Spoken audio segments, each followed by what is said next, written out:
Alexander Graham bell அவர்கள் கண்டுபிடிச்ச தொலைபேசி அவர் தான் கண்டுபிடிச்சாரு. அதனால அதுல சில குறைபாடுகள் இருந்தது. அந்த குறைபாடுகளை இவர் ஒன்னு ரெண்டு சரி செய்து அதை மாடிஃபை பண்றாரு. புதிய தொலைபேசி கருவியா மாத்தி அதை புழக்கத்துக்கு கொண்டு வராரு, விற்பனையாக்குறாரு. அதுல உலகத்தில் இருக்கக்கூடிய சில நாடுகள்லாம் நிறைய அதிகமான லட்சக்கணக்கில் டாலர் கொடுத்து அந்த தொலைபேசி கருவியை வாங்க முற்படுறாங்க. இதனால இவருக்கு பல்வேறு பேரும் புகழும் கிடைக்குது உலக அளவுல. யாருக்கு? தாமஸ் ஆல்வா எடிசனுக்கு.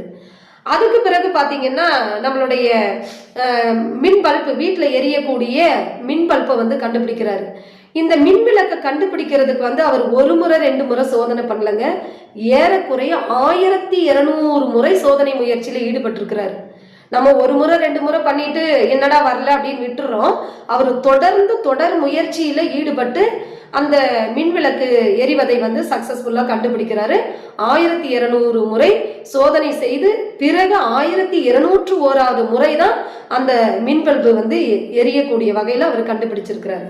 அதுக்கு அடுத்து நான் காணொலியில கொடுத்திருக்கிறேன். மறக்காம போயிட்டு இந்த காணொலிக்கு கீழே இருக்கக்கூடிய டிஸ்கிரிப்ஷன் பாக்ஸ்ல இருக்கிற லிங்கை டச் பண்ணி உடனே பார்த்து